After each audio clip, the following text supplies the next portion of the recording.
Bonjour à toutes et à tous, aujourd'hui dans le Cyberdico, l'heure est à la lettre D comme disponibilité. Nous avons déjà abordé la confidentialité lors du dernier épisode, la disponibilité, dont nous parlons aujourd'hui, est le deuxième des trois grands piliers de la cybersécurité. Et l'actualité de la cyberguerre en Ukraine apporte malheureusement de l'eau à notre moulin, et vous allez comprendre pourquoi. La disponibilité, comme son nom l'indique, c'est le fait que les systèmes d'information, les réseaux, les applications, les données, soient accessibles en temps voulu par les utilisateurs qui sont censés pouvoir s'en servir. Or, l'une des techniques privilégiées des cybercriminels, c'est de rendre les services informatiques indisponibles, d'en bloquer l'accès pour en prendre le contrôle ou pour les prendre en otage. Par exemple, les groupes cybercriminels peuvent utiliser l'arme de ce qu'on appelle le déni de service, qui consiste à saturer artificiellement des systèmes pour les faire surchauffer et les mettre hors service. Cela peut arriver sur le site web de votre entreprise ou de votre organisation, et on peut vous faire croire de cette façon que votre serveur est en maintenance, alors que c'est juste de la diversion pour piller vos données et celles de vos clients. Cela peut arriver aussi à des États comme la Lituanie il y a un mois, à qui le groupe pro-russe Killnet a fait payer les sanctions mises en place par le pays contre la Russie en bloquant de nombreux sites gouvernementaux dans une attaque de grande ampleur.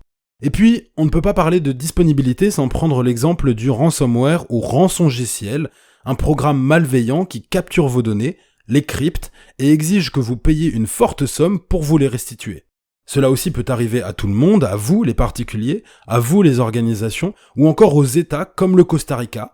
Ce pays allié et proche géographiquement des États-Unis subit depuis avril dernier en effet une vague inédite d'attaques par rançongiciel sur de très nombreux systèmes nationaux. Et c'est ce qui l'a poussé à déclarer au mois de mai dernier l'état d'urgence pour lutter contre cette cyberoffensive lancée par le groupe Conti, lui aussi pro-russe. Et pour rester dans le thème de la cyberguerre, je partage l'avis d'un grand spécialiste américain de la navigation GPS, Dana Goward, qui expliquait dans un article récent que la Russie ne faisait pas encore de blocage de signaux GPS à grande échelle, car elle avait besoin de ces signaux, mais surtout pour ne pas dévoiler ses technologies de pointe et tactiques en la matière, afin de les réserver pour de futurs conflits avec de plus grosses cibles que l'Ukraine. Enfin, comme il y a des exemples à foison sur ce sujet, je vous laisse creuser par vous-même si ça vous intéresse, et surtout faire fonctionner votre imagination pour envisager toutes sortes de scénarios dystopiques où la disponibilité est compromise dans le cyberespace. Voilà, c'est tout pour cette fois. Si cet épisode vous a plu, n'hésitez pas à le partager et à réagir en attendant notre prochaine étape dans l'alphabet de la cybersécurité.